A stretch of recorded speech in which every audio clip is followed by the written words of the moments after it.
much tonight. Hit your button. Where do I sit? And they quiet down when I turn my microphone on. So welcome to the work session for June the 11th, 2019. And we're going to start out tonight. Mr. Stuckey has a couple of announcements. And so, Mr. Stuckey, it's all yours. I have two We're quick... going to limit you to 2 minutes. I'll try to fit it in. Thank you. Two quick announcements. One's an introduction. I want to introduce to you Holland Schellhaus. Holland is our new management fellow, and this is a position we've created for the next 12 months. Holland will be working with us in lots of different facets of city government. She's aspiring to be a local government manager, and so we want to make sure we're giving her exposure to what we do and how we do it, and a great opportunity to learn a lot about how local government works. So Holland comes to us from the University of Kansas. She's in her second year of that graduate program and is a graduate of Colorado State University. So I'll let her just say a quick hello to you. Cool. Yeah, she I the got button it. and everything. She's a natural. Yeah. Great. I'm so happy to be here and learning a lot already in the second week. So hopefully I'll meet each and every one of you and get to see what happens. Yeah. That's great. Well, welcome, Holland. Glad to have you on board. One other thing, just as a quick heads up for you all, if you have not picked it up yet this evening, if you'd like to pick up your very own copy of the draft zoning ordinance, down the hall in planning, we can provide you with one. So we're going to have a work session on that with the Planning Commission on the 19th, I believe it is, later this month. And so if you want to have your very own hard copy, that's available. It is also available online and available to all of our citizens on the website zonefranklin.com or through our website, franklintn.gov. So that information's out there, but if you'd like, Emily's here and she'd be glad to provide them to you. So those are my two announcements. Mr. Mayor, I hope I got in under time. It is, the work session's the 19th, and it's a week from tomorrow at noon, or when's it? Noon to 4. So it's a half day about zoning ordinance, and we'll be focused especially on, at the outset, on the changes, both in terms of major substance, but also the structure of how to work through the zoning ordinance. We've tried to make it much more user-friendly in terms of finding the information for our citizens and folks that use it all the time. So that'll be that afternoon, and hopefully that'll be something we can keep this moving and have a public session planned for August for citizens. So we have it available all summer for citizens to review and give us comments. Okay, we'll move right on to citizen comments. I have one citizen comment for items not on the agenda tonight. I have Lydia Miller. So, Lydia, we'll give you a couple of minutes. You're welcome to sit with us or go to the podium.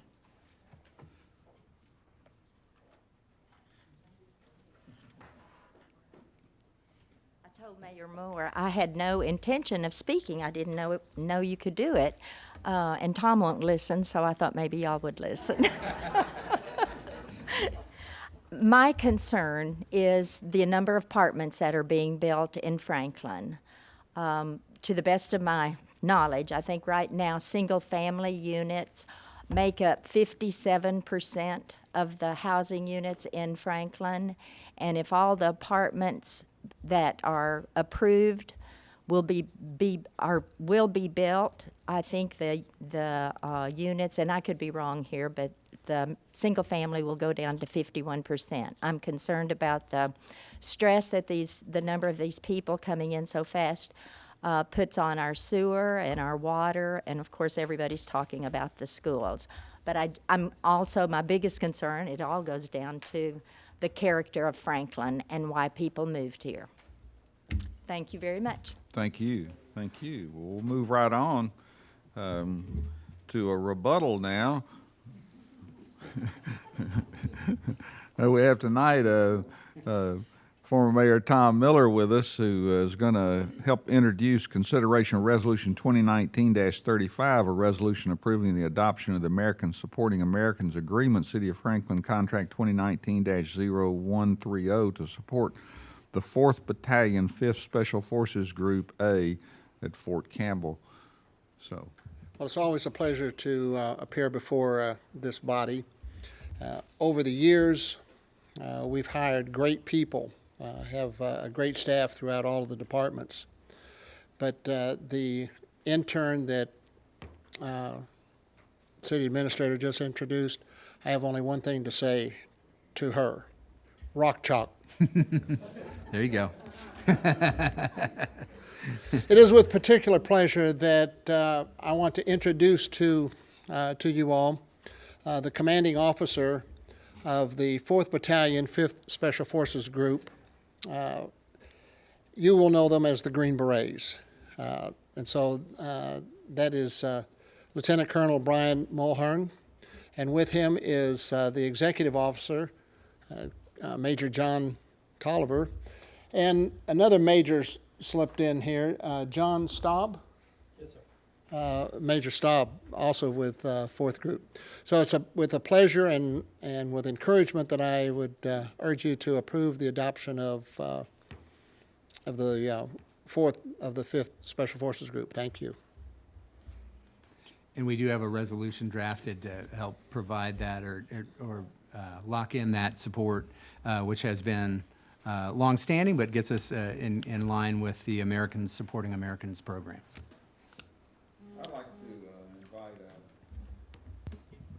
I'd like to invite Colonel Mulhern, to come up and say something. And of course, the rest of your group would love to have them come up with you.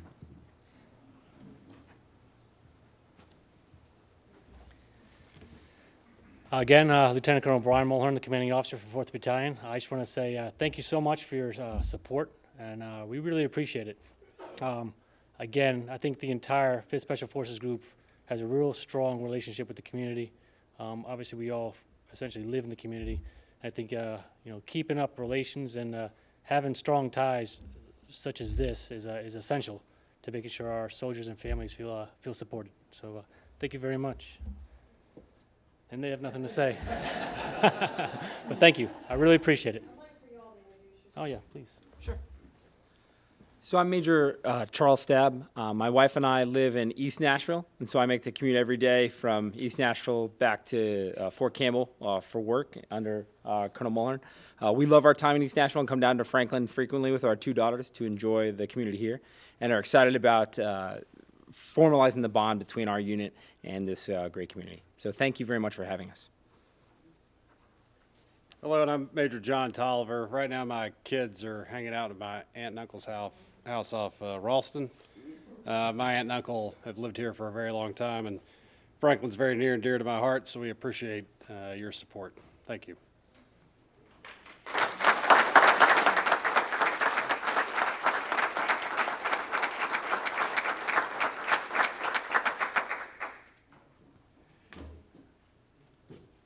We'll move on to item 2, which is a joint conceptual master plan for the Franklin Special School District Battlefield Renovation Master Plan completed by Lawson Associates as part of the City of Franklin Contract 2018-0085. So a partnership we've been working on for the last couple years now is to work with Franklin Special School District to make the most of property that is owned by the school district that can be used both by the schools but also by the community, essentially as recreational or park facilities. So we look at it as a great opportunity to serve both the needs of the schools and their programs, but also to help the community and to provide really bonus parkland, if you will, in and around some of our neighborhoods. So the presentation that Lisa and Paige will give you tonight is what was provided recently to the Franklin Special School District and gives you an update of where we are and what the next steps are with the first projects that's been identified in this new partnership. So take it away, Lisa. Well, thank you, Eric. We're going to have Vicki kind of drive the slideshow for us this evening, but before you tonight is the presentation that in May, on May 20th, we presented to the Franklin Special School District Board. And so from there, it just provides that overview. We've gone before the CIC. We're excited about, can I say I'm excited? We're excited about this project. You can be excited. I can be excited. It's hard not to smile about this because, as you know, I mean, we know because we work on a daily basis, but athletics is so important in Williamson County, but it's also very competitive. And so providing those spaces and providing those areas for these children as they, in elementary and also in middle school, they will be the feeder program into a very competitive athletic program in Williamson County. And so, and you never know where that collegiate player will end up, boys and girls. And that's what, we don't get to talk about girls as much, and so we're excited about being able to also have fast pitch softball in this. So Vicki, if we'll go to the next. So just a little background, and tonight is in 2017, we jointly with the Franklin Special School District did an overall concept master plan with Freedom Middle and Popular Grove, and that's what's on the screen. And from that study, we identified the first project, and it was the ball field renovations. We believe that is the best use between the two entities, and that's where we were. Next one. So what is the difference between the original concept plan versus what we have today? So really it's about the infrastructure. It's always the infrastructure and what is there. It would be more than just a renovation, but the infrastructure upgrades provides those areas with what is needed, but also we looked at the evaluation of the program elements, create a campus feel. As a city is constructing a multi-purpose pathway, it was real important to connect the schools. That's what we heard from parents, that's what we heard from principals, and it's important for the children when they're in sports or in some type of activity that they're using one school to another, even for field day. So that is important. Again, stormwater coordination, electrical, mechanical, and plumbing, all of those things. And so our city team really came together. You hear a lot about parks and just Franklin Special School District, but planning was involved, engineering, as well as finance. So it was real important that we brought all of our team together to make sure that this partnership would work and where we are today. So the anticipated schedule in 2018, we went into a contract with Los Designs to do a detailed master plan. So since then, what you're seeing tonight is the finalization of that plan. Also, it required an opinion of cost. With this, it provided 3 options, and Paige shortly will go through those options with you, and also a recommendation that we have. So I'm going to kind of turn it over to Paige. She's going to take us through what we have, because it was not just about a coordination of looking at the existing fields and what they have, but also the coordination of how we can coordinate of what was happening on the campus with Franklin Special School District as their growth was happening, and make sure that we're coordinating those efforts from a design standpoint, but also through consultants, even though it's not part of our projects. So, Paige? Good evening. This first option we have up here, just to kind of give you a quick overview here, you've got a baseball field that you're looking at to your left, the larger field that's around 325 feet. The softball's to your right, 200-foot fencing. And you'll see in the middle, these are some of the differences. In this first one, you don't have a concession. You just have your restroom and a pavilion. And you'll notice there's some cages and there's some bullpens in the middle. And notice the angle of that open lawn in that middle. It's a little different than the others that you will see soon. So that's some of the major differences in these. All of these fields and all that are proposed will have lighting. It's LED lighting, which will be our first LED ball field lighting if this goes through. So that's a huge plus. You will also notice in this first option, you'll notice new sidewalks. You'll notice pedestrian walkways that are easy accessible to get to these fields. And you'll notice that this throughout, that whole little design there makes it easier for drop-off, pick-up for buses, for things like that. All have bullpens, all have cages, bullpens around the field. Each field does, but it has batting cages. Right now, the school is currently set up to have an indoor cage in their school system. They would still have that option. That would be up to them, but they would have cages on the outside. So that's kind of the first option. The second option, option 2, if you'll notice, it was a little bit different in that middle. It's basically turned a different direction. More additional bullpens, additional batting cages are in this one. But basically the middle, that open lawn is flipped. This one still has just restroom and pavilion. I think it's also to point out the schools currently do not have restrooms. They have to go inside or they have porta-johns. But as far as the fields itself, not a lot of changes there. The middle section is the big change. Still have your sidewalk, still have the pedestrian. All of that is very, very similar to the first one that you saw. Yes, ma'am.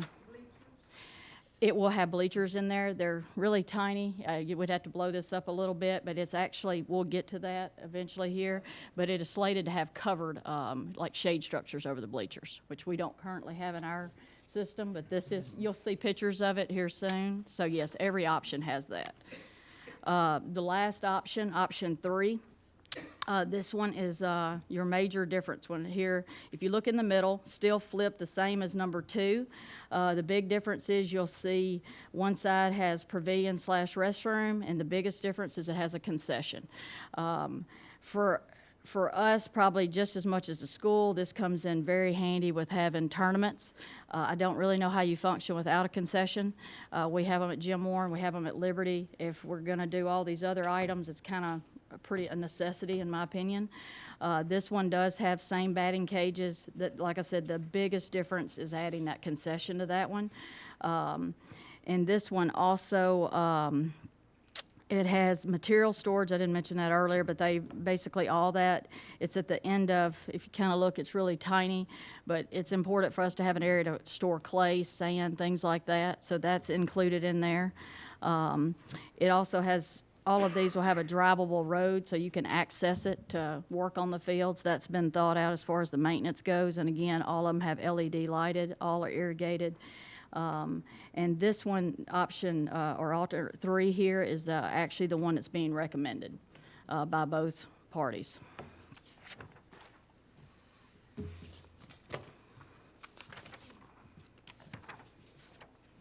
And if you go, this next slide here is just kind of an overview of the, basically, what your restrooms are going to look like. You see the open seating in that picture there to the left. And then the restrooms, that's just kind of a good look. It shows you the exterior, what that's going to look like. It shows you kind of the seating and how many possibly will sit in there. You'll also, again, you'll have plumbing, you'll have all, and they have none of that now. So none of that exists. So this is all brand new. Must need for a tournament, not just the schools too, so that's pretty much a necessity. And here's a different look at it in this picture, just so you can see the open seating. And it's just, like I said, a couple different views of it, so you can see what each end of the building looks like, what the side view looks like. And this one here, one of my favorite slides here. You can see every angle shows a little bit different. This one is a little bit more daytime, so you can see the overview look of it, I guess drone per se, of what that would look like. The colors represented in this, you know, are kind of based on some of the school colors right now. A lot of this design will match somewhat their building design, is what's being thought of here. You'll see in that bottom row and toward the bottom, that's just one of those shade structures that we just mentioned. You'll see in that bottom middle picture also, you'll see that little building. That's actually a scores stand. Again, some of those features we don't even have right now currently at Jim Warren or Liberty, but that just gives you kind of a look at what this would look like. Next slide.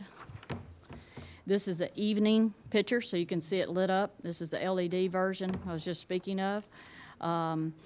It shows you kind of some of the people walking there in the middle. There's some trees in there. There's also some raised beds that will be artificial turf in there. And the bullpens area will be artificial turf. Batting cages will have artificial turf in them. But again, this is the only difference is this one shows you the lit version, just kind of so you can see it lit up. And there's just another overview of how it's tied together. And you can see that this picture has your restrooms pavilion. On the other side has your concessions pavilion. So plenty of sitting area, but also you can see the covered, the red and blue bleachers on the side. The dugouts are all covered as well.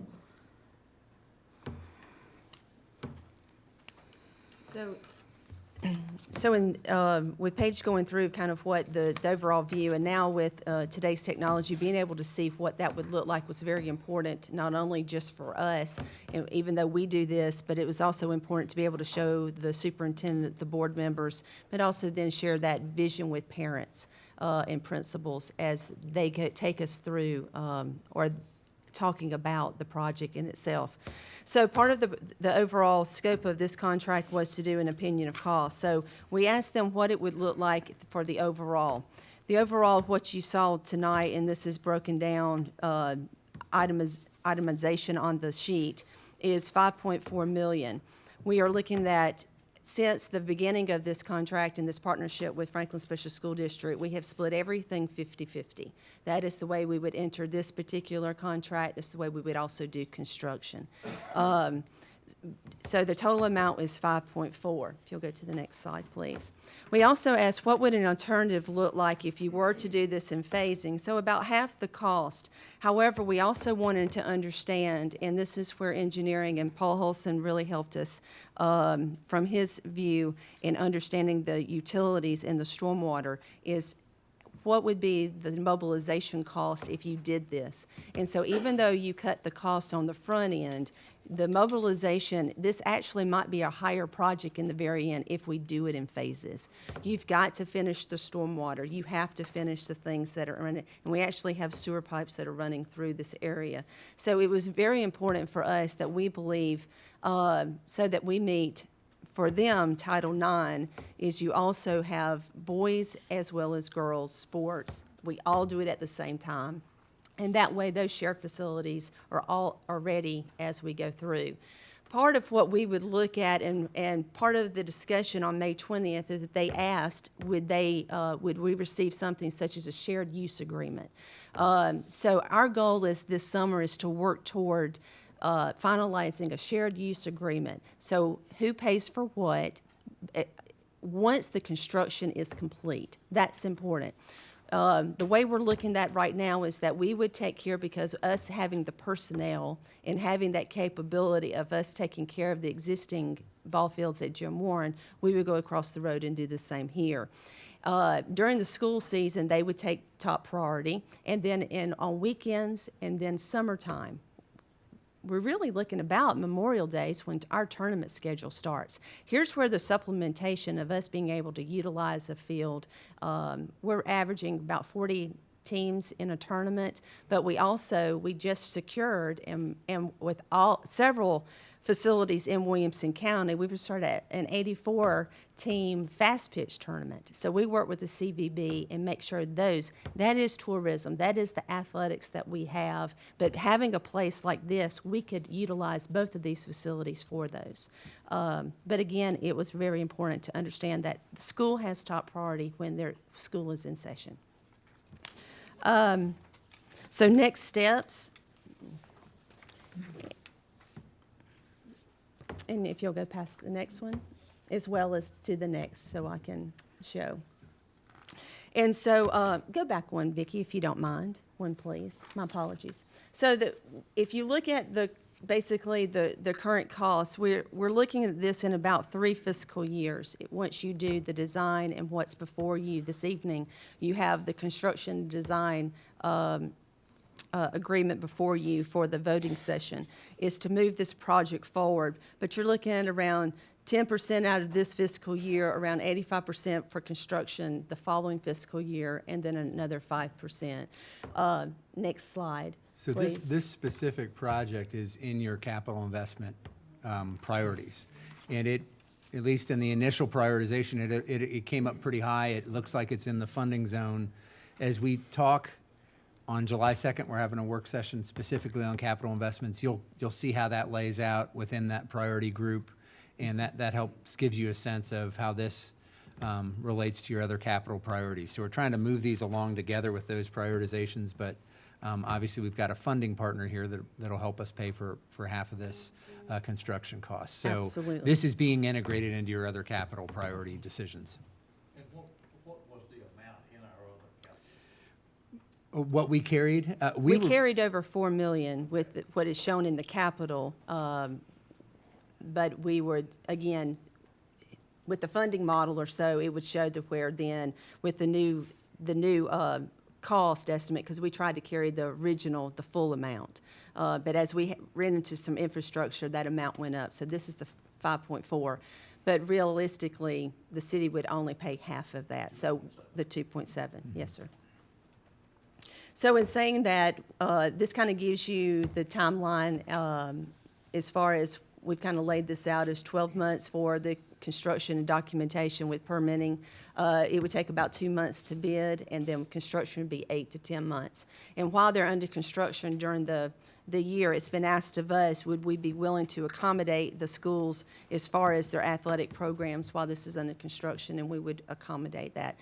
Everything may not be at Jim Warren, but we would accommodate at one of our athletic facilities while this is under construction. So that's it, and we're happy to answer any questions that you may have. Maybe one specific. The 84 team fast pitch. What age groups are you talking about? That one is new to us, not new to Williamson County, but we're now going to be part of that tournament. It's looking like 14U and 12U. We'll have one of those age groups, not sure which one. But it would, if we had this field, the proximity to Fieldstone and to Jim Warren is awesome because everything's real close. When you're scheduling a tournament, you want them close, so you could overflow into this field. So what about the field behind Franklin High School for the fast pitch softball? You have fields back there that accommodate I guess, girls go along. No, it'll do the girls softball. It is girls Yeah. softball. County runs County. it, but we also use in Fly Park, and Fly Yeah. Park is really the target for fast pitch softball in the county. Yeah, this- That is their premier park. But we would be utilizing all of it. Right now, I think it's Fieldstone is what we're Yeah. retrofitting in order to accommodate that particular tournament. Because those fields are 300-foot fences. Yeah, they're bringing in temporary fencing, and we're having to make some adjustments to the bases to meet their specifications, but yeah. Alderman Speedy.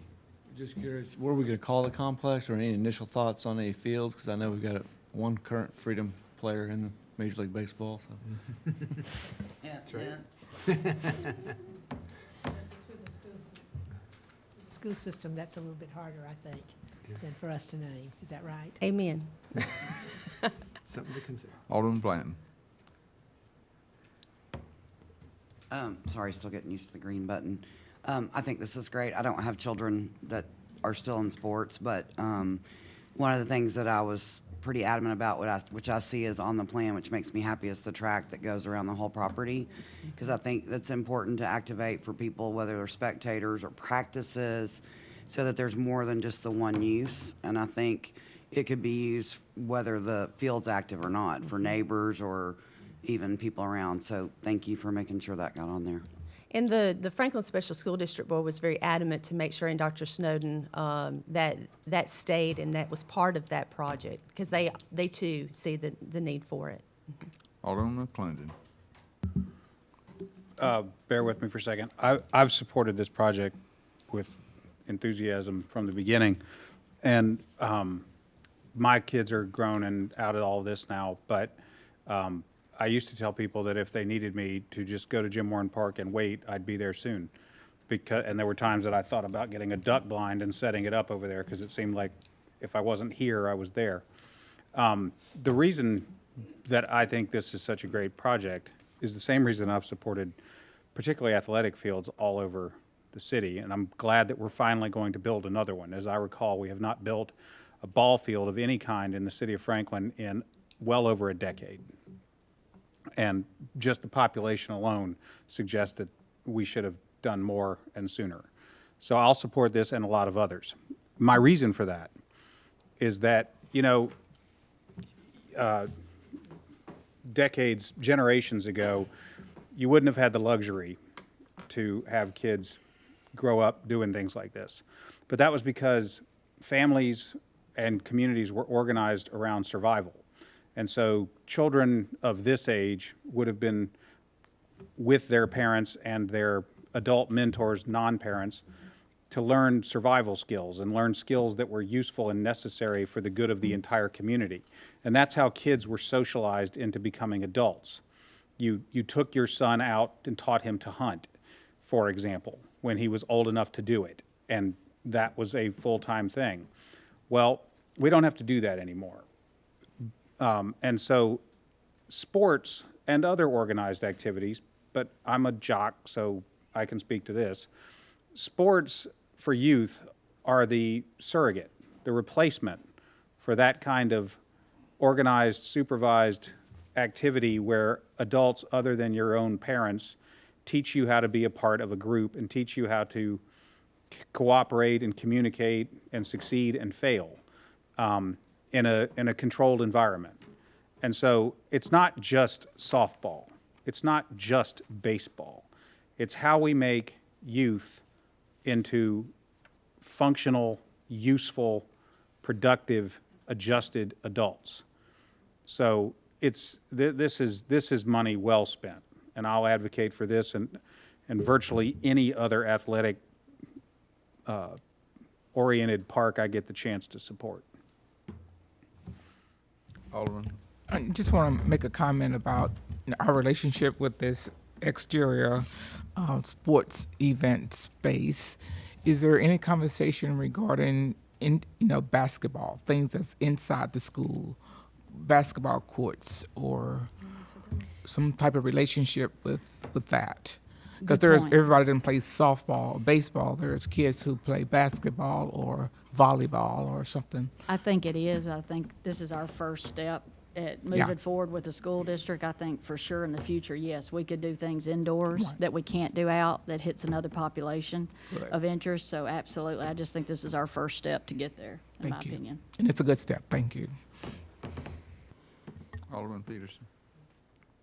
Just to say, I also think it's a very good step, and I'm very happy that we're able to work with the special school district, too. That really works very well for both of us, don't you think? Thank you. Alderman Martin. Do we have any facilities for adults to practice sports, soccer, cricket? I don't know what all they do, but I've had some requests from residents in my ward about this.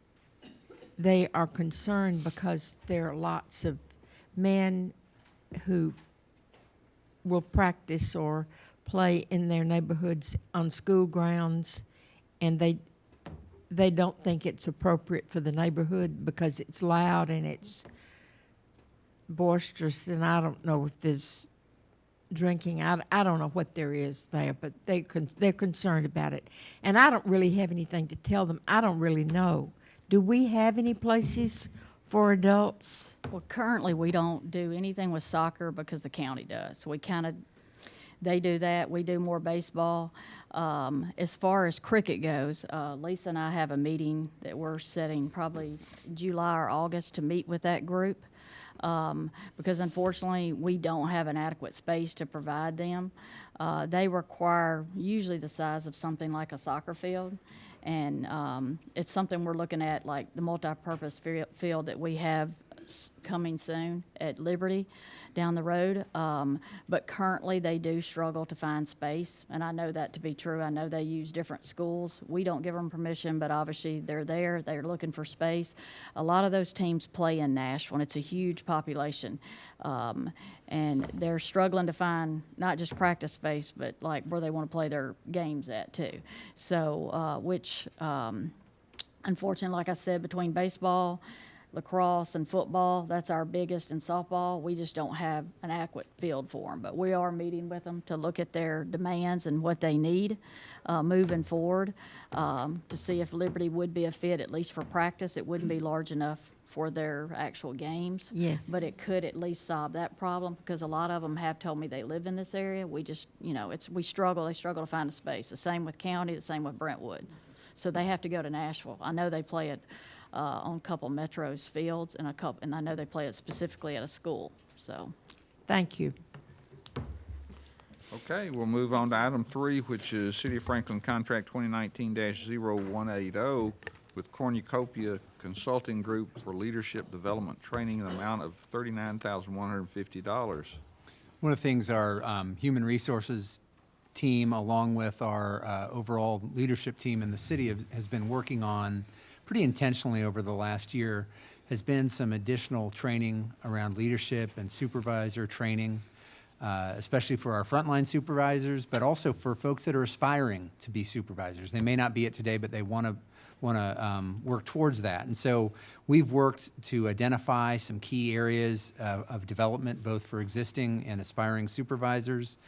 We're doing that with a combination of HR staff, with some of our own internal experts, but we also are using some outside consulting to help us do that training. So we have a group called Cornucopia Consulting Group that is helping us with that. And over the next 12 months, these are services we're going to use. We're also video recording these training sessions so they remain available to our staff teams to learn from, even if they can't make the individual sessions that have been set up. So this would be supported through the general fund budget, both in this current fiscal year and in what's in the proposed budget for fiscal year 20. So I compliment Kevin and his team for really engaging the organization and talking about what kind of training supervisors really need to make them highly effective. And I think we're off to a good start in terms of identifying those needs, and this is a good partner in helping us do that. So, and not much more to add other than letting you know that when we identified that we needed to have a leadership series, we had the leadership team get together and identify what are the strengths of our current supervisors, and there are many, because a lot of our supervisors came up through the ranks. But there are also some things that they could do better at, and we realized that it's not just simply in one department. A lot of these leadership skills could be taught for every department. So that's when we decided, let's as Eric said, let's have HR kick off this leadership series. Let's also have some people help us with that. Some of these people are going to help us are internal. Melissa, who's just the director of parks, was just up here. She does an excellent job in terms of onboarding and orientation. A lot of our leaders that exist here in the city are going to help us teach a lot of these sessions. And some of these sessions will also be aided, as Eric said, by a group, Cornucopia, that's what they do, is they help groups get from good to great. So that's the purpose of this, and it's very exciting. Okay, item 4, surplus real property draft ordinance 2019-11. So we're bringing this item back. We had talked to you about this previously back in March around how we might look at updating our own ordinance about the disposition of surplus property. We have specific language that was drafted back in the late 90s, and we're looking at how we might integrate the board's desire to achieve a public purpose, a public benefit out of the disposition of land you own, and how you might use that in a partnership with an outside entity that might be working with you to acquire and then develop the land in a use that is deemed to be beneficial. We want to be clear that we want to provide an open process, a clear identification of the public purpose the board is desiring to achieve, and then a clear and transparent process for making that decision. And so we've drafted something, we've tweaked the language a little bit, but want to bring it back to you for more feedback as we look to bring it forward. And Shauna's kind of led that, that drafting and that process, so I'll let her chime in on anything you want to highlight. You trained me. Alderman Peterson. I just wondered, what would be some examples of real property that are between the 25,000 that we have there now and the 75,000 that we've put here? I mean, I'm thinking about any place in Franklin. Yeah, I think things like 75,000. yeah, abandoned right-of-ways, alleys, Okay. things that might be between homes that at one point we might have thought we might have some need for that we no longer do. We've had that in a We've few had neighborhoods that. where we've turned it over and allowed the residents to essentially Indeed. split the difference, and it gives them a little larger yard. Those would be the kind of things we look at, because property values are so high that even a relatively small piece of ground might exceed the 25,000. So that's why for that threshold, we've gone up to 75. So that I think is generally what we would anticipate. And I remember a few years ago, whenever we did something like this, some of the properties were things that the people that lived around them had been Yeah. doing the upkeep for many years, you That's know. right. And so, yeah. Right. And That's so- right. And, if it's $25,001, we have to do it by sealed bid as it stands right now. And that doesn't make sense to the neighbors. So this would really help for those situations. And we do have a lot of right-of-way. Places where we thought we were going to have alleys, and we decided not to do that. And so they're just grass strips in between homes. Okay, well, I appreciate your letting me know the types of things that you were thinking about, because, as I say, I do remember a few years ago, we did some things like this, and I think they were absolutely the right thing to do. Right. But I was wondering what would be at that price. Yeah, very minimal. Yeah. Alderman Martin. If there is such a piece of property, will you consider the history of the property, and if the property owners adjacent to it have been caring for it? Because they've thought of that as their own through the years, and will that be considered? And that's certainly, I mean, if you, as we look at that, The those sort of mayor- issues come back to you to make that decision. Well, This then, just wait a minute. guides Well, our some process. things, like if it's right of way that we've purchased, our law requires us to offer it to the people we originally purchased it from. So, but some of these were platted along with the neighborhood, so they're true right of way, but that wasn't ever anyone's. It was platted with the development. But some properties, if we've gone in and acquired it, and we want to now abandon it, we are supposed to offer it first to the people who we got the property from.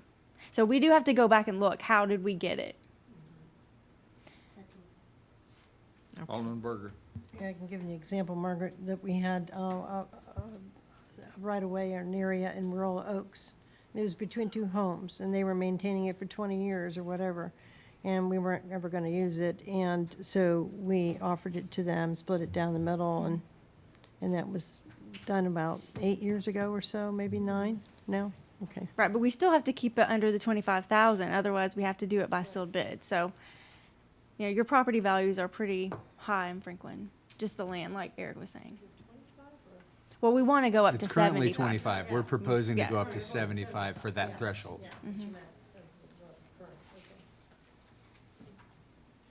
Okay, we'll move on to item number 5, which is consideration resolution 2019-37, a resolution approving a revised development plan for Carruthers Crossing West PUD subdivision with one modification of developmental standards tree canopy for the property located north of Liberty Pike and west of Carruthers Parkway, establishing a public hearing date of June the 25th, 2019.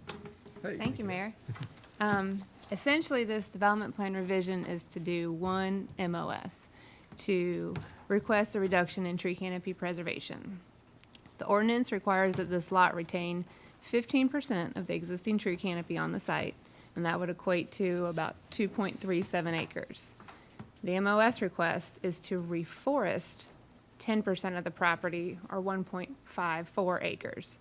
And of that acreage, only 0.3 acres would be existing trees to be saved. The rest of it would be graded and then replanted.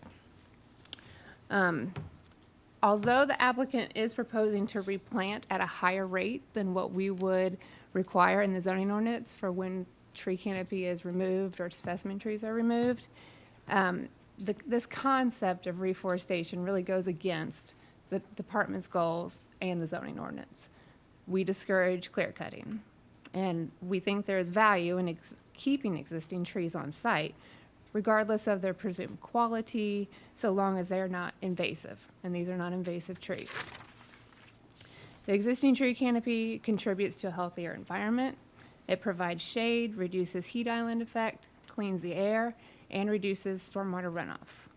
They maintain a certain level of natural beauty to balance development. It's a way to use existing resources rather than fabricating new ones, which is a nod towards sustainability. Allowing this modification would allow a gap for those benefits until the trees mature, which is about 20 to 30 years. And so staff recommends disapproval of the MOS and the revision. And we have the applicant with us tonight, and if the board's okay with that, let's go ahead and hear what Greg Gamble's got to say. Yes, hello, my name is Greg Gamble, representing the applicant, both South Star and Embry Partners. In this proposal revising the development plan, we have an approved development plan today. We have an approved development plan that we worked very closely with staff on in the preservation of tree canopy on the property. This map here shows the area. Yep, I'm about to flip it around, Ralph. Sorry. The area here in blue that shows tree preservation. We have a right-of-way that's being proposed through the site here that caused significant grading on the site. We also have off-site connectivity on all sides that really caused a lot of grading to happen on this site. So we're proposing to pay fee in lieu of for a portion of the tree canopy that's approved in the current development plan today. Well, with the development of the property directly to the north of us, we learned that we were going to end up with a condition on this property line where there were 2 retaining walls on both sides of this protected tree area down the middle of the property line. Both of these retaining walls would be 10 foot. There are specimen trees within this property line, but we felt like this was a really odd condition. We're really thinking out of the box on how we can, that's along this property line here, along this top property line. So this is the Huffines Ridge PUD subdivision with John Henry Crothers' house and the preservation of his house with the dedicated city park. In the Huffines Ridge Road back there. And the Huffines Ridge Road, which is along this, And I-65 is up further. I-65 is a little bit further this way. Or up. So that kind of gives you a little bit of direction as to where we are. When we did this development plan to preserve these trees, we had no idea what was being proposed to the north of us. We didn't know we were going to end up with a condition with 2 10-foot retaining walls on both sides. We do today know that that's how these development plans have proceeded forward. We're trying to think out of the box here in remedying this situation, but also addressing this area here. Both of these areas have tree canopy that's made up predominantly of primary succession trees, which are, if this land was an old farmland, the first trees that come in are predominantly cedars, hackberries. It's the first trees that find their way up through fields that are left. This area down here in the corner was an area that was mined for phosphate. It's no longer has phosphate mining on it, but you can see the area that has been kind of mounded over and left as rough terrain. What we want to do is we want to propose that you have a climax forest replanted within these areas that are shown here in red. So those would be your trees that live over 100 years, your oak trees, and we're planting those at a rate higher than what your ordinance would require. Matter of fact, we're doubling the rate. We were asked at the Joint Conceptual Workshop to consider not just planting 2-inch trees, but consider planting 2, 3, and 4. So we have a variety of tree types here. These areas will be provided irrigation. We're going to water them, make sure these trees get established so that we have an end result years into the future of mature tree canopy forest. And it's not going to look like that today, but that's what we're planting the seed for. And I just want to sit up and add a couple other comments to it. Okay, here we go. Ralph Canales with South Star. I just want to add just a couple other comments. First, I want to commend staff. We've enjoyed working with staff on everything we do, and they've worked with us on this project. And yes, we have an approved plan, and we really don't like the idea that we had to come back, but we realized what we had in the form of the approved plan was probably not the best development plan we could come forward with the city. Your ordinance doesn't allow currently or have a vehicle to allow us to do what we're asking for, other than to come back and ask for permission in the form of an exception. And that's what we're doing tonight, or, you know, with this ask. But we think that what we're doing is the best we can do for the development. It's the best we can do long-term for tree canopy. We certainly recognize it's going to take a while for these trees to grow, and there's going to be an absence of some of the taller trees. But we're not trying to skirt a requirement of the ordinance. In fact, it'll probably cost us more money to do what we're proposing, but we recognize that it's better for our development, it's better for the city long-term, and it's better for the tree canopy long-term to have the species, the type, and the quantity we want to plant. That's all I really have. Alderman Speedy. So my question would be around the retaining wall. If you took the other trees and planted them there, I mean, right now, it seems like if you had this retaining wall, there's no way you could walk through that. You gotta go down a 10-foot embankment, so. It's a ditch. I mean, is that also, I guess, is that gonna create like a stormwater problem, and is there any chance that those walls could probably damage those trees as well? If in the current state that the plans are approved today. I should turn mine on too, sorry. In the state that the plans are currently approved today with 10-foot retaining walls on both sides, there is a chance that these trees could be damaged at the root system. Now, we've worked to provide a 40-foot clear area to try and stay outside of the canopy of the tree, and we've worked with Jason Arnold, the arborist, the plans reviewer with the city of Franklin, and local arborists. We believe that we potentially would have an approach to do this where we could build the retaining walls, save these trees. What we're asking to do, though, on this next page is to fill that area in, remove the retaining walls, and replant this landscape buffer, so that we don't have that. And we've got groups on both sides of the property line that are willing to work together. What about, I guess, the second part would be, maybe we do encourage connectivity, would that be easier between the properties, or I guess, without having those 10-foot retaining walls? Well, they are providing connectivity today with the approved plan. I don't think that, there's not going to be any additional connectivity in this berm or ditch, so. Alderman McClendon. It sounds like the choice is between a ditch with lousy trees or good trees, no ditch. Have I misunderstood? Well, they could have always found a different place to do their tree canopy on their site. It doesn't have to be in this ditch area. Gotcha. So they understand. So they've got some building envelope, because they made building envelope choices. I'm not laying fault for anyone. I just want to understand the decision. Right. I just want to understand the decision that I get to make now. So unless we force the rearrangement of, and I'm not even sure we could, but assuming that we could, the only way around this, the choices that I have articulated, is to rearrange the building envelopes. So if the applicant would rather not do that, they don't have to. So the choices that I can make now are ditch, bad trees, no ditch, good trees. Yes? The quality of trees, right? I mean, that, let's be honest, I mean, people want rid of hackberries all the time. They're not our we don't call them specimen trees. We don't make people save them. Okay. And I'm not being facetious. I just want to reduce this to like a very clear choice. Alderman Bransford. Well, it appears to me there should be some value in no ditch and good trees. I think for our short term, we will be able not to have the look. But for long term, isn't that what we all about up here, folks?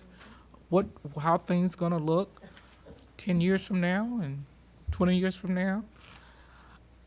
I'm just throwing that out, and that's kind of where my mind is right now, is that that's part of what we get paid to do, is to look at how things, and realizing that we have rules, which you're going by, that has been established, but we also have some decisions to make, and currently under what I've just heard, I think there's value in creating longevity and betterment, unless somebody can tell me something different.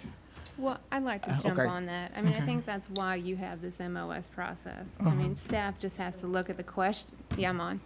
Staff just has to look at that question and just the goals of planning, we just can't support this request. I think because it does lead to a slippery slope of, well, what are we going to approve the next time? Yeah. When someone else comes and says, we just don't want to do tree save.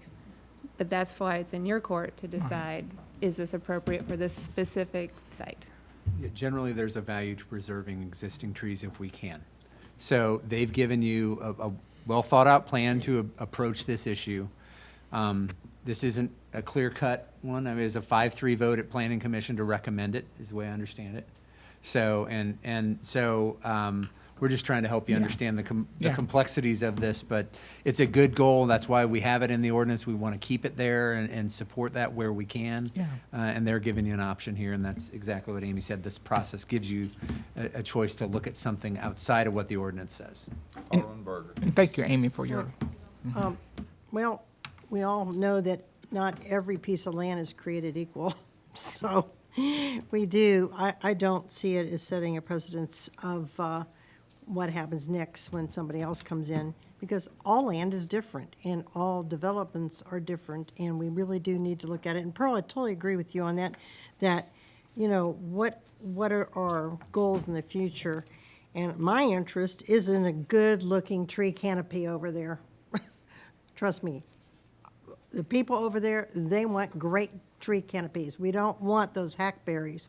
If you can take a hackberry down, do it all day long. If you can take even the scrubby cedars down. And while you're at it, you might want to check around for those emerald ash borers that are out here killing our trees that are now in Williamson County. So in the next 2 to 3 years, we're going to see a whole lot of dead trees in our community. So if you got any of those in that area, I would suggest you all identify them and take them down, get rid of them, because we're going to have problems. They're not going to survive. They can't do anything unless they treat them, and it's very expensive to treat them all. Anyway, I'm interested in the long-term term tree canopy. I'm interested in the quality of the trees. To me, I think it might end up making the development over there better if you would do this.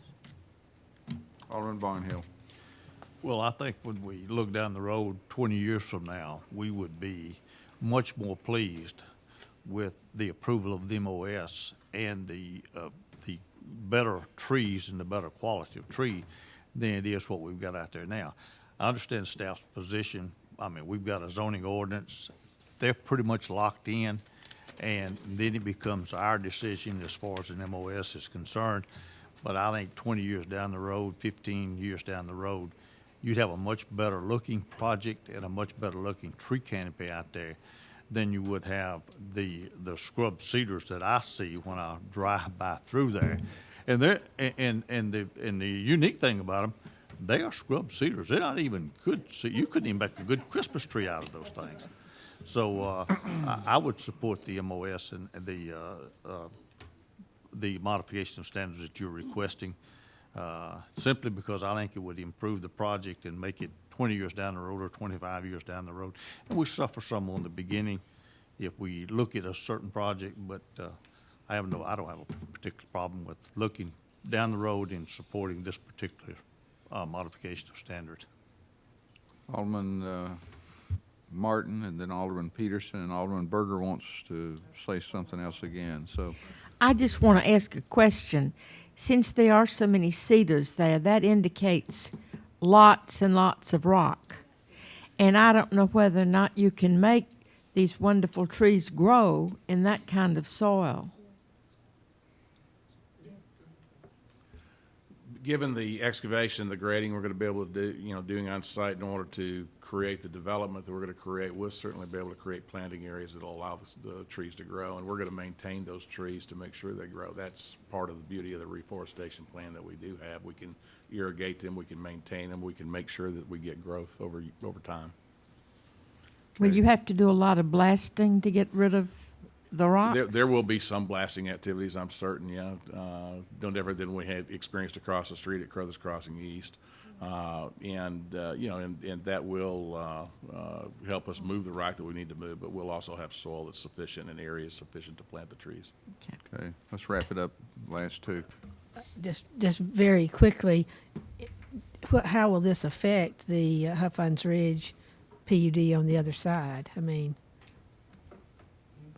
They'll be able to eliminate their 10-foot retaining wall and their drive, just as though you see on the second page here, their drive will almost be at the same elevation as the Right. drive being proposed here. So it'll bring that back to grade. We're working with them. If this is approved through BOMA, we'll be working with them on a grading easement. well, I was also going to say, how many trees were they going to have to put in? And then how many were you? And I noticed it says double it, but. So this property, Crothers Crossing West, has a responsibility to provide a historic zoning buffer adjacent to this development.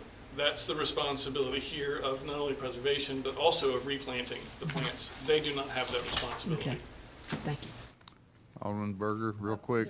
Yeah, real quick, will you have, or have you identified any like major oak trees or some very old tree that's in good shape that should stay, that can stay in that? The specimen trees that I was Yeah. mentioning to you, they're on this property line. They're in between the two 10-foot retaining walls. Okay. Now, they'll be replaced per ordinance 2 to 1. Are there any that you intend to leave? The way in which they're positioned on the can't property, because if of we the- go forward with this replacement plan, they'll be removed. Okay, we're going to move on to item 6, which is a professional services agreement with Collier Engineering for construction materials and testing services for Fire Station 7. Any questions about that? That's so we can get ready to move forward on construction. So we'll move on, and I want to spend about 45 minutes on items 7 and 8. Item 7 is consideration of initiating the annexation process and draft plan of services, Resolution 2019-34 for the annexation of 4331 Long Lane. All right, so actually, items 7 and 8 You want to do both of them? relate to right one away? another. We might as well have a discussion Okay, and then about all of the above. And then the other item is annexation request for properties located outside the urban growth boundary adjacent to the southeast portion of the city limits near Pratt Lane and Paytonsville Road. So I'll just make a couple introductory comments, and then I think Emily and Amy might have something, and then we'll also, Greg has some additional things to add on behalf of some of the property owners. You may remember about a year ago, we had a sort of a broader work session with you as a board, Yes. where we talked about development, annexation, growth patterns, and we looked at various areas surrounding the existing city limits of Franklin.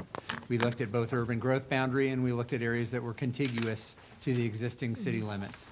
And so we looked at that, and we sort of, if you remember, we evaluated sort of development potential and also the presence and the relative impact and ease of extending our infrastructure, needed infrastructure. Both what already would be there, but also could easily be, or more easily be put in place compared to different region by region, sort of looking at each of those. So one of the areas that was highlighted was the southeast area of Franklin as being an area that had significant growth potential and also had either existing infrastructure in certain elements, but also had the potential to extend and connect our infrastructure more readily than maybe some other areas. So that was sort of a broad perspective. We looked at that, and now we have tonight and have been approached in recent months by property owners, a growing list of property owners in the last few months about pursuing annexation into the city, and specifically, since some of these properties are outside the UGB yet contiguous to the city, look at the potential of a referendum that would coincide with the city's municipal election in October. So we've been working with them, and from the initial discussions that date back probably a year and a half, 2 years ago, to even this past week, we've also communicated with our counterparts at Williamson County, both in the mayor's office and on a staff level, to make sure folks understand that these discussions are going on and that we move together as much as we can as these are explored. So those are just my couple introductory remarks, and Emily, you may want to add some to that, and then Greg can talk on behalf of the property owners as well. And could we separate the Sunset and the other maybe later on? Sure. Here, because to me they're Yeah, you've different. got a different Yeah. mechanism for one versus the other. Yeah, if we'll just start talking about kind of high level overall with all the properties, and then we'll get into the specific of the Sunset Hill and that A that's on this map that's presented on the screens right now. So as Eric said, there are 27 parcels in total, including the property A, that are interested in annexation. They are in this area that we identified as a short-term growth priority at the May 2018 work session.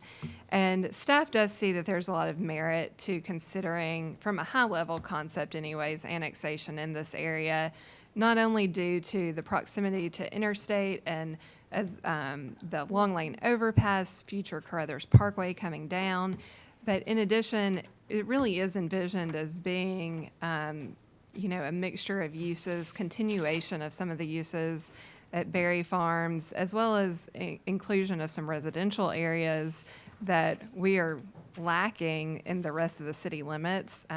As land is consumed at a pretty quick speed here, we are lacking some single-family residential areas as well. So this would give kind of a new frontier for a mix of all of those different land uses.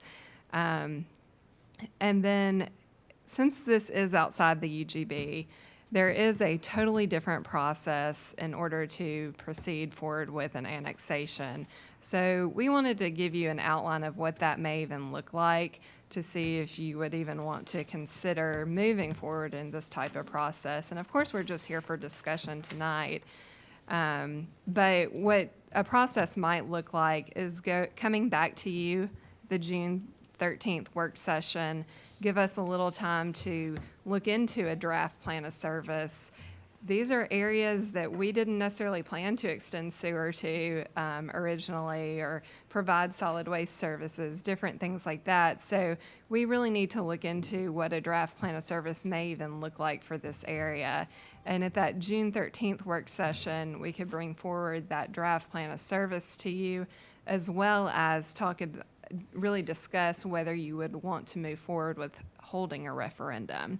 Then at the August 27th BOMA, you would vote with a resolution to whether you would like to hold the referendum or not. There is a timing element involved. So in speaking with the Election Commission, Chad Gray specifically, Eric had spoken with him, there is a potential to coincide the referendum with the October 22nd municipal election. And that would be a cost-saving mechanism in terms of holding the referendum. So in order to do that, those August dates are really essential to hit, because there is a 30 to 60-day window that has to be met before the October 22nd election. Then after that, at the November 12th BOMA, you would ratify the results of the referendum if you move forward in this process. And then we would begin our usual process with a planning commission vote for a recommendation on the annexation, the plan of services, and the zoning for the properties at that December 12th meeting.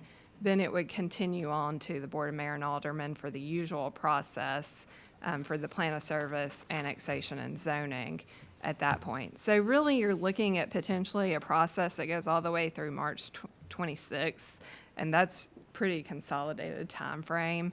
But we wanted to kind of go ahead and give you an outline of what you would even be looking at in terms of this process. I'll turn it over to Greg for a minute before we come back to the specific plan of service for Sunset Hill. Let's see, I had a question from, I just have a quick question that might embarrass me, but that's okay too. So when you think about the referendum and who votes in that referendum, I'm reminded of a situation in the county on Coleman Road where it was just the two property owners that got to vote. Is it that similar type thing? We're not fleecing Yeah, the city of Franklin proper, we're fleecing the property owners who own this property. Yeah, it's the people who reside on that property and the property owners. So actually, we worked this past legislative session with the help of Senator Johnson and Representative Whitson to incorporate that it would allow property owners that don't live on the property to also vote. Renters or such. So before it was just, you had to reside. So renters and folks who lived on the property could vote, but if you owned it but didn't live on it, you couldn't vote. I see. And so we expanded the voting to allow at least 2 non-residential but property owners to vote. So, but you're right, it is just those property owners and anyone who lives on those specific properties that get to participate in the election. It is not a citywide referendum. It is just for the folks requesting annexation. But how can they vote in a city election? Oh, they won't. It'll be It held would the be a same separate time. election, but it would coincide with the city election. That way you're using the same polling places and it's more efficient that way. But now you did say 2 property owners. So if it's owned by a consortium, then they pick 2 people. 2 people, right? Thank you. Yeah, the first 2, yeah. Thank you. Again, my name is Greg Gamble, and I wanted to provide you this page here to show you in red the properties that are under consideration by my clients. The property in the dark red here is already annexed into the city of Franklin. The property to the north there is a 58-acre property that is in the urban growth boundary, but not annexed into the city yet. The third property, all the way to the south, is a piece of property that's outside the urban growth boundary, and we would like for you to consider for annexation. As we started looking at and analyzing these properties, several other things kind of came into play. One, the fire station location, right at the intersection of Paytonsville Road and Goose Creek. The second is the city of Franklin has purchased this property that's not in the outline, but it's basically where the Goose Creek bypass would be going further to the east. So you own a piece of property right here. It's currently outside of the city limits, but I believe that's something that will be annexed in as well. So as we started having these conversations, talking with some neighbors, others came on board and said, we're also interested in consideration of being annexed into the city of Franklin. So areas B through AA are areas that are outside of the urban growth boundary that we'd like your consideration on for annexation through referendum. I provided the spreadsheet here. These are the owner affidavits that we have received. And for this part, I'm more of a facilitator than planner, but happy to facilitate. So Area A, which is the 58 acres that's currently in the urban growth boundary, the 475 acres would be outside of the urban growth boundary. And when we look at this area here, down Pratt Lane more or less follows the valley. Everything along both of these ridge lines and along I-65 would gravity flow with sewer to Berry Farms. Berry Farms has 3 areas where the trunk line goes underneath I-65 to get back to the main line that then goes to the pump station at Red Wing Farms that would then future be rerouted to your new wastewater reclamation facility on the other side of I-65. So this is a pretty large basin down here. The properties that we're showing here in pink are only a portion of the properties that are within that drainage basin for sewer that would gravity flow. But these are the interested parties that we have signatures for today.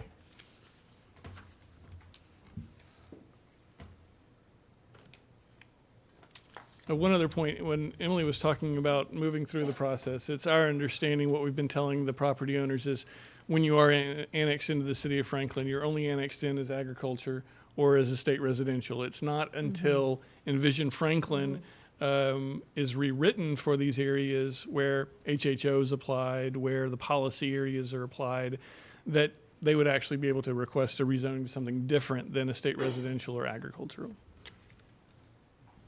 Alderman Martin. Well, as I look at this side, there are about 4 or 5 little donut holes that will be left. And I will not support anything that has a donut hole in it, because that means nothing but headaches for this body down the road. Because when one person doesn't want to pay taxes and doesn't want to be included in this, he says, I don't want to be annexed. And then you annex all around it and you have development. And then later on, he comes in and wants to be annexed and develop. We've been through this. And it really bothers me, as you know, because I talk about it all the time. But to leave those little smidgens, they look so little, but when time comes for them to come in, we're going to have a mess right here on this board, and I'm not willing to support it unless you get those people to agree. Alderman Bransford. Just want to confirm what you said about sewage. It's out there. We can easily hook up to the 3 points that goes underneath the interstate. We would have to evaluate a little further, but sewer does go down to the, where that To the Pratt. Ramsey kind of label is right there To now. Ramsey, right there. So I don't know the specifications on getting sewer to all of these other properties, but through a draft plan of service, we could provide you some high-level information in regards to that. We just, as staff, haven't begun that process yet because we wanted to get in front of you first and let you know that these are even in with requests. Well, When we worked with the Ramsey project, and you may remember, we worked with them on extending sewer under the highway, under the interstate to serve this area. Part of that rationale was it gave us better ability to serve by gravity more of that basin. So there was some forethought that went into how that would work. And as Emily said, we need to go through the specifics, but our prior planning helps us, we think, puts us in a better position to serve these areas more effectively. And so we'd need to refine that with these specifics under consideration. Yeah, I just want to make sure from where I sit that the new development pay for that infrastructure that is needed out there. So that definitely need to be a major part of any kind of improvements. Got Alderman Peterson, then the Vice Mayor Barnhill. To go back to, I guess, number 7, for, this is Lot A, right? Okay. It talks about having hotels, apartments, office, and retail on that property. And I noticed that on that, it showed the major thoroughfare plan map. And when I looked back at extending Carruthers and I guess extending, this would be Goose Creek right across there, those were 1-star items on our CIP. I don't know that they ever got any votes for them. Well, and part of the process would be that some of that would come in with construction of the development, not necessarily through the CIP process, but through the development side of the Well, it said on there that they would give us the right-of-way, but that's that much of it. And so I wondered about that, and really, I'm unsure how you could get to a. May I speak a little bit to that? Yeah, please. Okay, great. If you look at the red side here, north of Carruthers, north of Goose Creek Bypass Extension Right. has HHO, Hilltop Hillside Overlay Right, Protection on exactly. it. There is some developable area here, but not a significant amount of developable area. When we talked to Water and Sewer Services, and water in this particular instance would be Mill Crofton, we needed to start somewhere. So we started with multifamily, with hotels, with retail, things that would really complement what's going on here at Berry Farms, but predominantly south of Goose Creek. Predominantly south of Goose Creek would be the intensity of our relationship to Berry Farms. And we're using those numbers to establish a gallons per day so that we understand whether there's capacity in the main line for the sewer across the street, what those water improvements would have to be coming south. We are in such an early stage on this. We have not even met with planning staff to sit down and talk with them about a development plan or intensities or what we're even going to be doing. So you are seeing some uses, and we're kind of thinking through those, but we don't have a final plan today, and we've got a long way to go. Today is just simply consideration of the annexation. But by annexing this property in, you start to have that cross connection between South Carruthers Parkway and Goose Creek Bypass that you wouldn't have if you didn't annex the properties from outside of your urban growth boundary into the city of Franklin.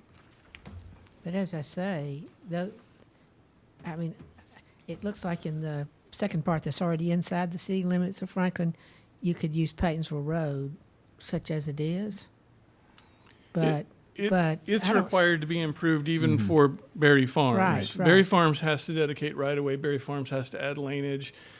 If this development moves forward concurrently with Berry Farms, then you have two entities that are sharing those costs. Plus, you have an entity involved in bringing Goose Creek Bypass across. But as I say, that really is not in the city's plans in the foreseeable future, is it? No, I mean, you would, as Emily said, it might be something you talk about in the context of development and how that works with development coming forward, which has happened in other areas of the city in the past. So as it stands today, it's not a project that we are, it's high on Interested your in at priority all. list. Yes, thank you. But if this advances it, it might be something you would look at. Vice Mayor. Generally speaking, any improvements that we did in the Goose Creek area, whether it was the overpass over the interstate or whether it was some of the other improvements, all of those, the improvements were number one on, I think, most of our list. I think that what we get bogged down into is the opportunity to just so zero in on one facet of the capital improvements plan that does not allow us the opportunity to leverage funding. A Sunset Hills development, we're not going to build the road through Sunset Hills development plan. Simply put, we're not going to do it. I mean, but the developer will have to. We will require the developer to do that. So it's not a matter of whether or not we zero in on whether it was a 1A or a 2A or whatever. It's an opportunity here to look at a total area. We've already got donut holes in we've already annexed donut, or not annexed donut holes, annexed around to create donut holes. That's also not it's an issue, but it's not a big issue with me as far as I'm concerned. I see an opportunity here to view what I've said quite frequently. The growth is going in that direction. In 20 or 25 years, we won't recognize that area, and it'll go as far as 840 easily, and that's the direction we're going. We've got an opportunity here, plan of services. We're not being asked to annex tonight. We're being asked to look to see if we're interested in furthering some process that goes through. Man, with the annexation, and even in defense of Greg's, I assume that you're not particularly interested in AA2 RSTUVW. You're only interested in Sunset Hills and the project that you represent. That's correct. I'm a facilitator for You're the facilitator, so you don't really care.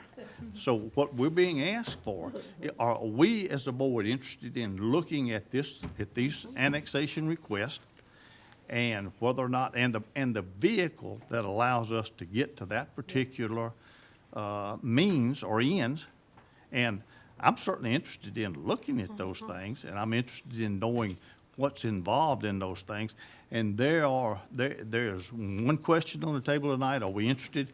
There's a million questions once we indicate that we are interested.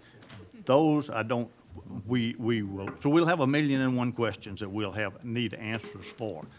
But, to pick out certain, what I consider to be, maybe issues, but not necessarily issues, we're looking at a process, and we're looking at a request. I think we need to go forward with this request. I think we need to research what's involved in the annexation process. I was surprised at the answer that I got. I would have thought only property owners would have been allowed to vote, not somebody that's renting. I mean, if I'm sitting out there renting, I don't want to be annexed, because I know my rental property is going away. And I was surprised at that. But thank goodness we did go back and say the property owners could vote on it, because I always thought it was only property owners that could vote. But I've pretty much made my point, I think, and I'm willing to go forward with it. I think we need to pursue some level of questions and answers. I think once y'all get with, because I'm not sure how Greg, you're not gonna represent AA and R and Z and D and. I hope you Sunday. He might want to. I don't think he would mind it. You like He to? is available, I suspect. I'm not taking it off the table. Okay. Sure, go ahead, Alderman Peterson. Okay, I'd really like for to show up there, I think this is off of number 7. It's the very last thing, which shows the major thoroughfare plan map. I think this is on item 8. But on item 7, I think it's the very last thing. Yeah, will you take that?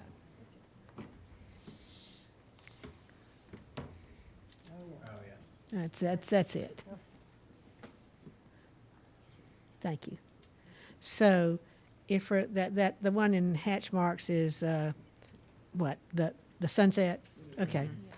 And if you look, those little things right there, you see what I mean about the major thoroughfare plan? You see the extension of Carruthers there goes down, and then it cuts across the piece that's already in there. And then Goose Creek extension, goes all the way across to get over to Long Lane. And what we are talking about on our CIP right now is just doing basically the Long Lane extension over 65. That's the thing that we've had the greatest interest in up to this point.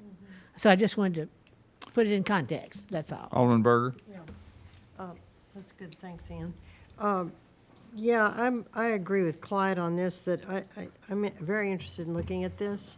I'm very interested in the plan of services, see what we could find out, what this brings us. And also, this is a unique area. We're right here, right by 65.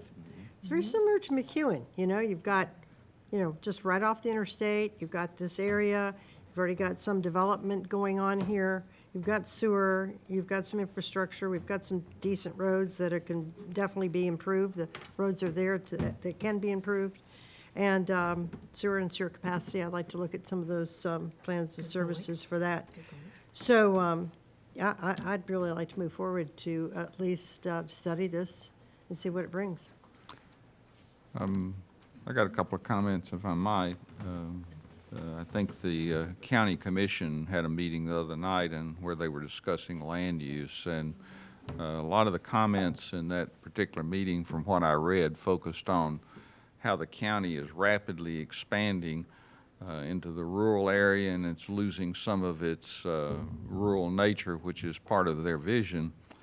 The ideal way, I think our planners would agree, is to develop closer to the core. And I think that's what we're trying to do here, is we're closer to real development already, rather than another subdivision way over here without sewer and creating sprawl on bigger lots and creating more traffic. So you know, I think the intent of the legislature was to better empower property owners.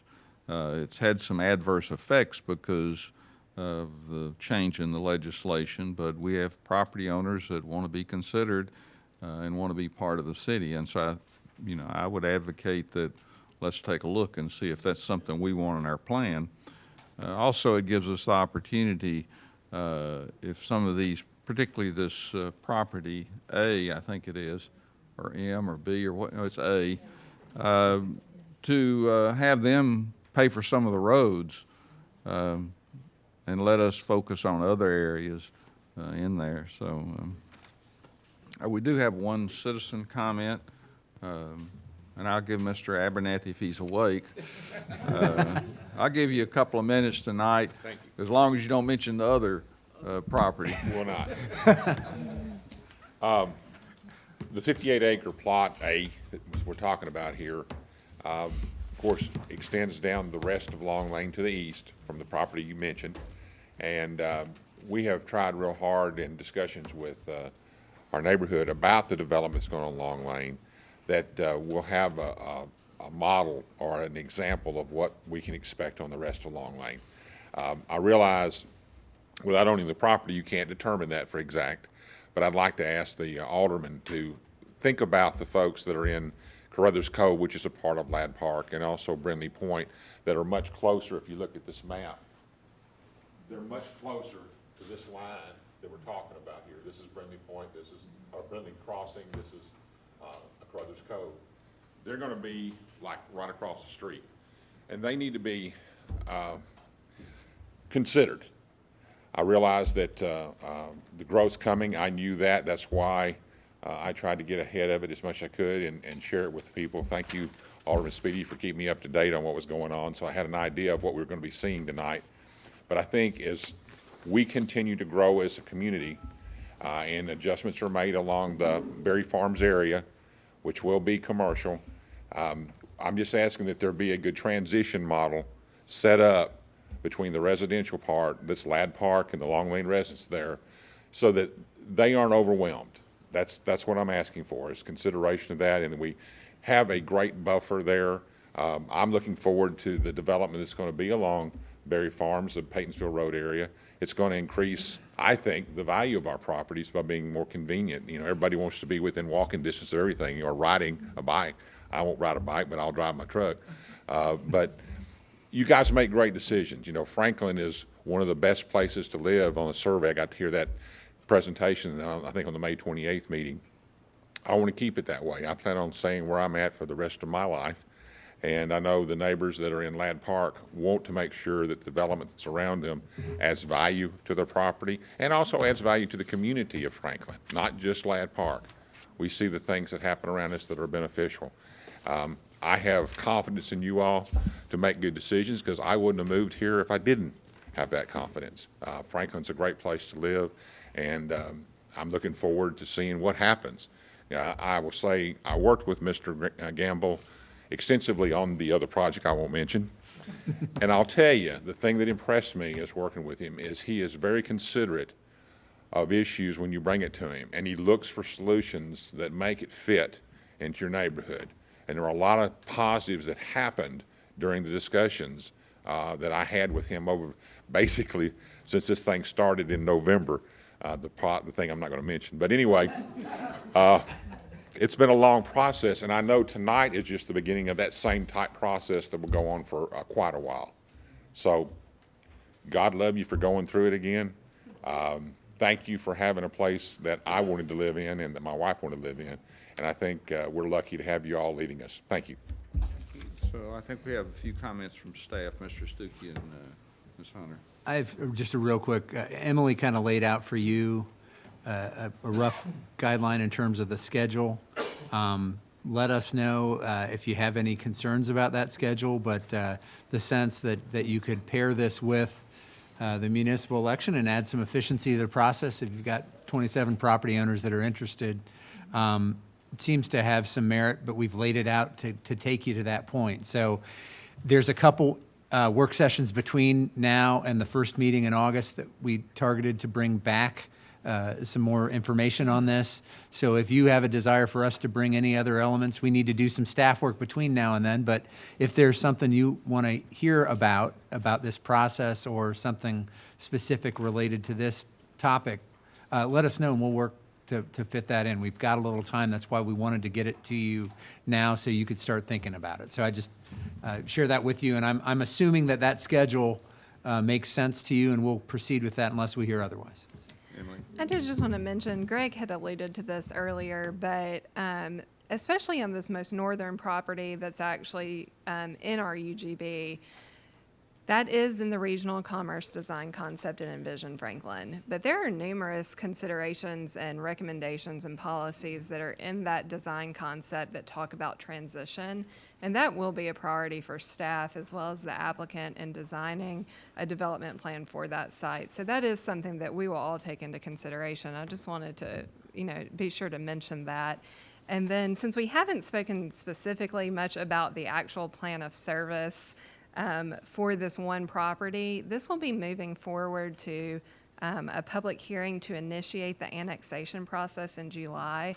So if you do have any questions on that, please let us know, because I know we didn't get focused as much on that one property just here tonight. Yeah, and you can do that by board action because it's in the UGB and it's contiguous and they have made the request. So it's the straightforward part of this process compared to the more complicated referendum element. We have one other public comment, and that's from Adam Balash. So I'll give you no more than 2 minutes. Sure. Thank you. I had not planned on speaking tonight, but after hearing several of the items of discussion, just wanted to make a few quick questions and make a statement. But my name's Adam Balash. I'm here with Boyle Investment Company. We represent or are partners in the majority of the adjacent Berry Farms property that's been discussed quite a bit this evening. So we're eager to learn, and much like you all, I think Alderman Barnhill mentioned that there are a lot of questions that this brings up, and so we're anxious to hear those questions and answers as well. But two things I would urge for you all to consider in the future.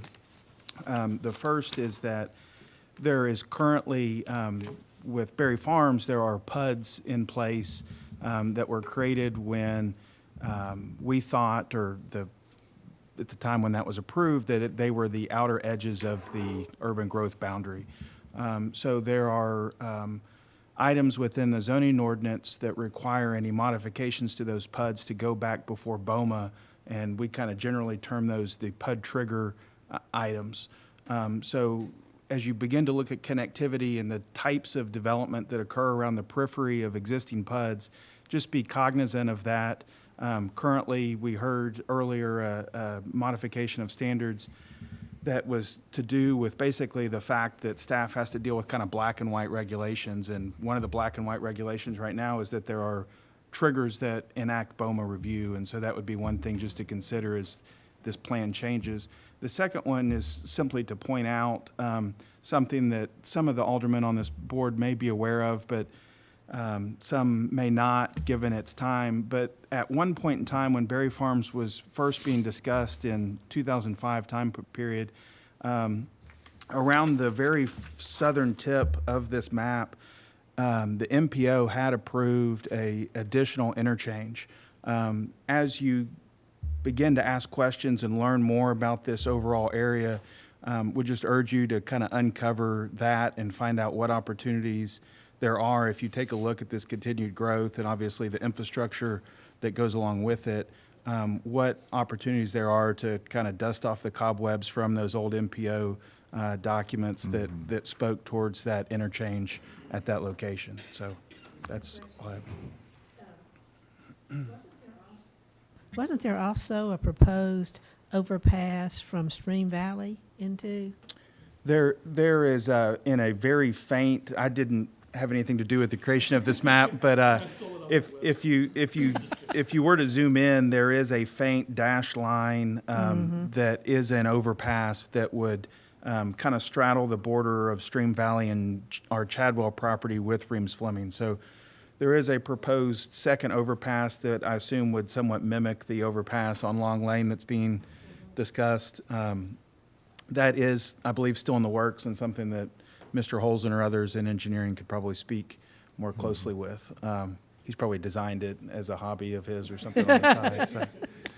Okay. Any other question or comments? You ready to, okay, we're going Thank to you for break that up time. and we'll start promptly at 7.